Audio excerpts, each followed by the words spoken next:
Well, we just finished epoxy priming, the two-part automotive epoxy primer, the entire chassis. Come out really good. The whole front end apart. Now the front wheels aren't, they're just sitting on there just to get it off the ground. They're not even cotter pinned yet. But you see, I even have it to where the springs that were in here were broken. So I ended up kind of taking where it was broke was on the tang. So I ended up taking one loop out and retanging it.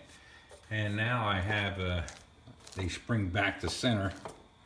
That probably hasn't been that way for years. So now I just got to get make my tie rods. So I have some new end bearings. I'm waiting for my rod and my tubing to come in so I can make my. And of course, this is the joystick control.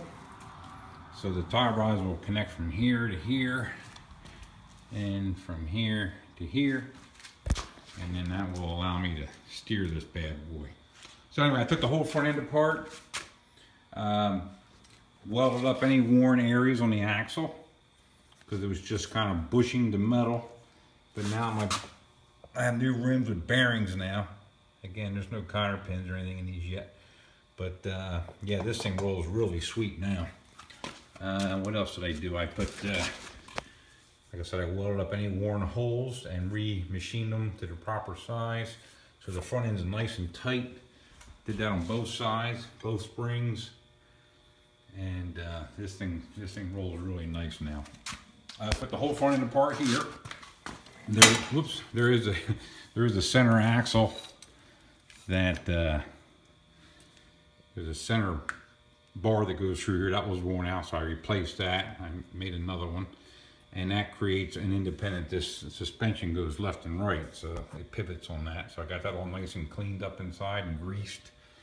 I had my joystick. These bolts aren't even in there yet. I just have them sitting there, waiting for things to thoroughly dry. But yeah, this thing is all greased now. It was real nice.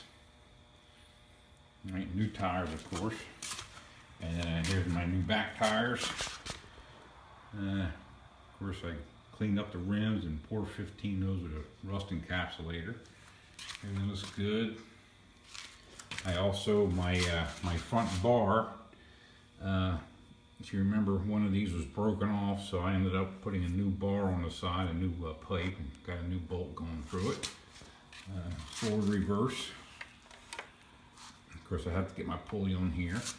I went ahead and I did a little something with my brake caliper bracket. I just didn't like the looks of an L shape. It looks like somebody just bent a piece of metal and stuck it there. So I just put a little bandazzle on there to make it look more appealing, I guess you'd say. Of course, I took my brake caliper off. But this is the hub that I had to make down here. I had to make this piece because my other one broke. But yeah, that's really nice, and of course it bolts right up. Everything's perfectly good. Yeah, these tires, I went to mount these tires onto the rim. Oh my goodness. I used to mount car tires and tractor trailer tires for years. But these little things, oh, they like to kill me. So I actually ended up saying, you know what, it has tubes in there. I'm gonna probably end up busting a tube.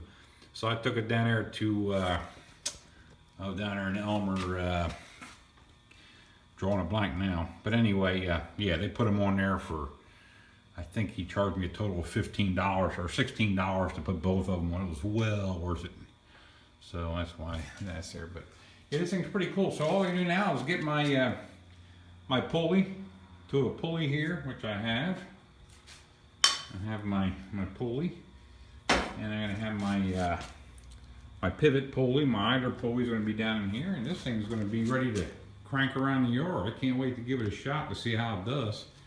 So once I get the steering hooked up, get my pulleys in order. Again, this thing is just kind of sitting here. I'm going to be anxiously waiting to get this thing driving around the yard. Once I know it's all mechanically sound, which I can't imagine it not be. I have bushings where there were none. I got bearings where there was no bushings. And so it's a free roller. And Probably better than factory at this point. Like I said, it has a lot of extras that it didn't have before. So anyway, so once I get the steering hooked up, get the wheels cotter pinned and get them all greased up, get my brake put on, I'll be ready to take this thing for a spin around the yard, which will show a video of that.